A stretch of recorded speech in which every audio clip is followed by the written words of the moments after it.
So I want to talk about fear, the physiological state of being afraid, being scared, being anxious. I'm walking around society today and everybody I walk past seems pretty afraid. And we're in pretty scary times. Times when everybody around us might make us sick. Everybody around us might make our parents sick, our grandparents sick, our partners sick, our children sick.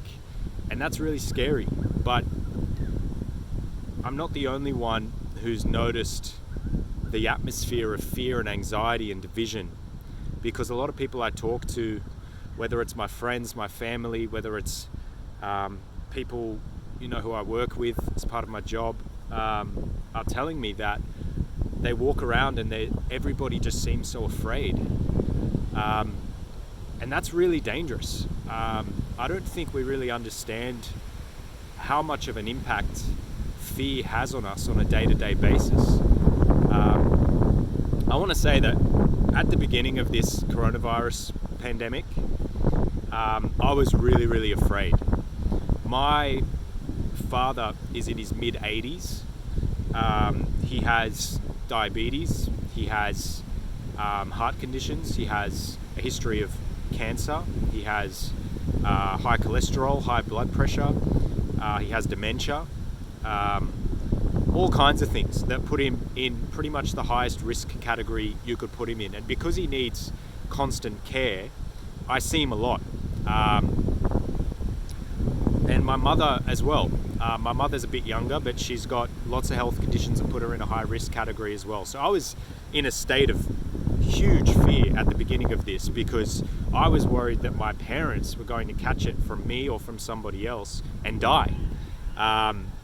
That's fucking scary. I was scared. But I have an understanding of fear and the physiological effect of fear that I'm not sure if everybody has. So I want to share it just so we can really monitor ourselves and understand how much power we have in our minds and in our bodies to overcome fear and the effects that it has on us. What is the function of fear? The function of fear is survival. Back in the day, when you had to escape from a saber-toothed tiger, and you saw the saber-toothed tiger, you immediately became afraid. What happens when you're afraid? Your blood rushes from your internal organs to your arms and your legs. Your entire biological system prioritizes fight or flight. It prioritizes survival. If you have the flu and a saber-toothed tiger approaches you, and your body, your immune system is in the process of fighting that flu, where is your body going to allocate its resources? Is it going to continue to fight the flu? Or is it going to allocate all of your resources towards escaping from that saber-toothed tiger? Our systems are intelligent and they're designed to allow us to survive. But that system, which is designed to allow us to escape from the saber-toothed tiger, was not intended to operate 24 hours a day.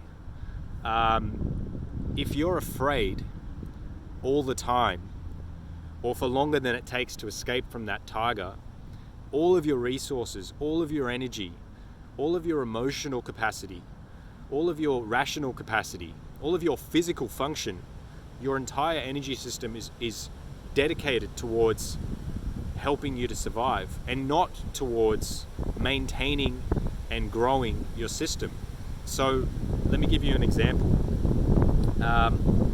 When you're sick, you get really tired and you get really fatigued. Why are you tired and fatigued? Because the immune system is taking up so much energy in trying to fight off the virus or the bacteria or whatever it is that's making you sick. So you don't have energy for anything else. If you're in a state of fear, then you're not going to have energy for your immune system to function as it's supposed to function. When you wake up in the morning and the first thing that you see is social media, and you see the mainstream media telling you about how you're going to die, and you see Channel 7 News and Channel 9 News and Channel 10 News telling you you're going to die. And everybody around you is anxious and afraid, so they're all telling you that you're going to die. Consciously and subconsciously, you're activating your survival mechanisms. Your body is going into fight or flight. You're living in a constant state of fear and anxiety. And that means that your immune system is not doing what it's supposed to do. It's not doing what it's meant to do because it thinks all of your resources have to go towards survival. But that's not true. That's not true. It makes me really sad to see how afraid everybody is, because that is the most counterproductive thing to actually warding off a coronavirus. If you're afraid, your immune system, which for most people, except my parents and people like them, for most people, your immune system is more than capable of warding off coronavirus. More than capable. But there are things that you can do to help it. One of them is watching what you consume. What do I mean by that? I mean, if you're still eating processed foods, sugars, starchy foods, white rice, white pasta, white bread, food that's been produced in a factory rather than grown in the earth, food that our body is not designed to digest, it's going to be a lot harder for your immune system to do its job, because your digestive system is taking up a lot of extra energy trying to digest all of that food which it's not familiar with. Consuming is not just about food, it's also about what you consume psychologically. If you're consuming incorrect information from the mainstream media, I can tell you with a lot of confidence, as somebody who has a degree in journalism, the mainstream media's intent is not to inform, and I think most people are on the same page with this. It's a commercial enterprise whose intent is to get as many people addicted to the programming that they output as possible. How do you addict people? Well, one good way to do that is to feed them with fear and anxiety, because if you're afraid and you're anxious, you need to keep watching. You need to find out what you need to do to survive, to avoid this thing.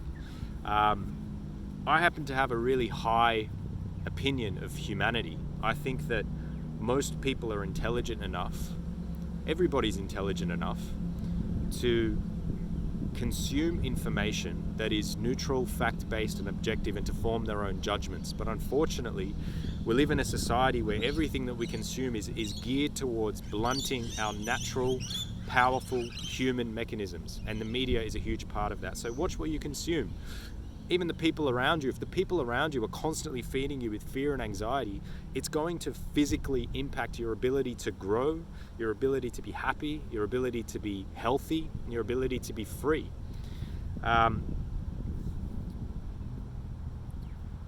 The study of epigenetics is related to this as well. Something that science now understands, especially in the past 20 years, is that our genetics don't dictate our paths as much as we thought. So a gene is like a DNA blueprint, and a protein is the building blocks that go on top of that blueprint and make us what we are. We used to think, and scientists used to think, and I'm referring to science when I talk about this because I'm not a scientist,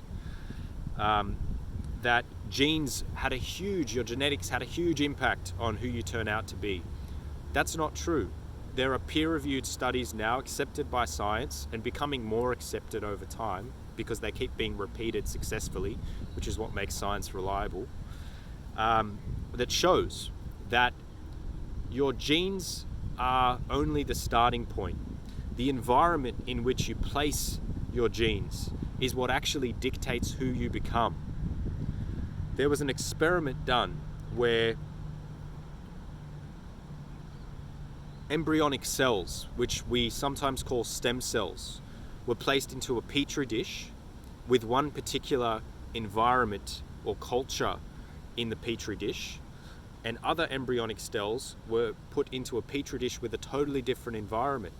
And those embryonic cells, despite having exactly the same DNA, turned into totally different things. And that's because of the environment that they were in.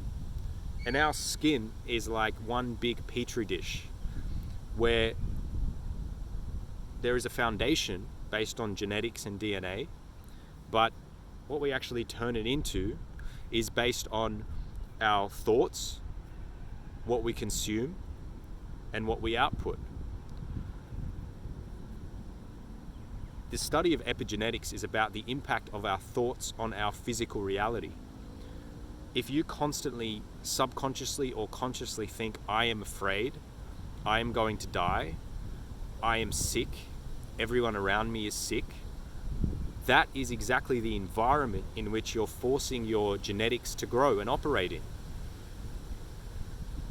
This is not pseudoscience.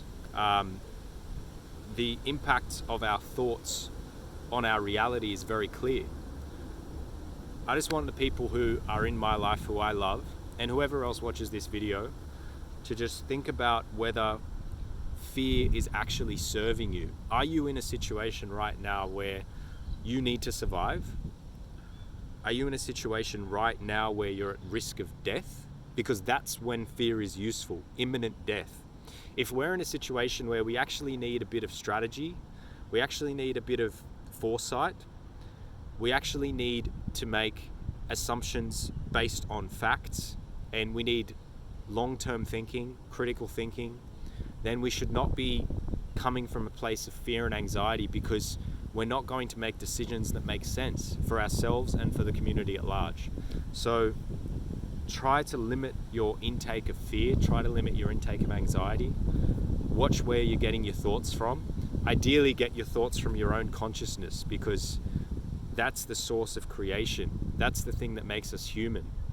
And think about whether you're consciously thinking and creating your own reality, or if it's your subconscious and your fears and your thoughts that kind of rush in and take over, that are doing so.